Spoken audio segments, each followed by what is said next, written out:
मोहि जीव मोहि जबहि।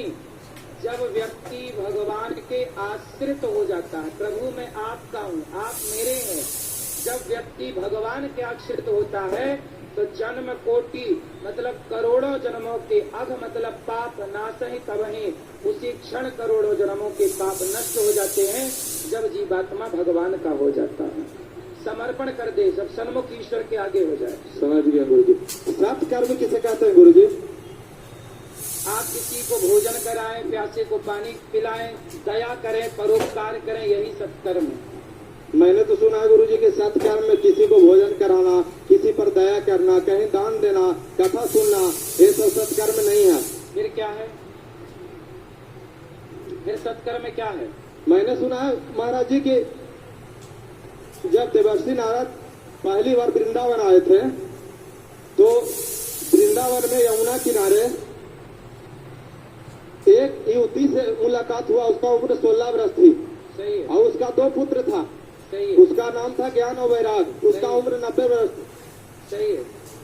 तो जब यमुना किनारे सब तीर्थ की यात्रा करके जब फर्स्ट बार वृंदावन देवर्षि नारद आए, वही यमुना किनारे देखे कि एक युवती यमुना किनारे बैठ के रो रही है। उसी का गोद में 2 बूढ़ा पुत्र बैठा हुआ है।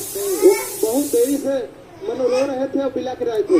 तो देवर्षि नारद यमुना किनारे खड़े होकर देख रहे हैं कि मतलब हम इससे कुछ पूछे या ना पूछे। 16-18 वर्ष की युवती है, ज्यादा कोई उम्र नहीं है, और लेडीज आज हम बात करें या ना करें।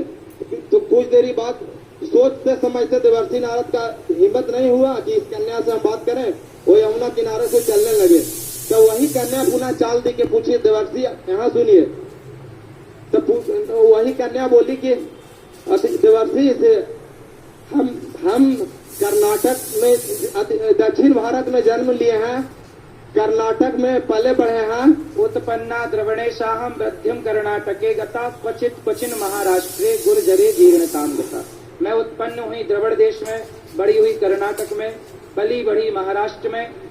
द्रवणेशा वृद्धिम कर्नाटके, बड़ी कर्नाटक में हुई, महाराष्ट्र में कहीं कहीं सम्मान मिला, गुजरात में बुद्धि हो गई। तो वही महाराज जी देवर्षि नारद अंततः बताए कि आकाशवाणी हुआ तो देवर्षि नारद बताए कि ज्ञान और वैराग को हम जो है जमान कर देंगे। यहाँ तो भक्ति महारानी जमान है, फिर भी तब नारद जी ने भागवत सुनवाई और भक्ति ज्ञान वैराग्य का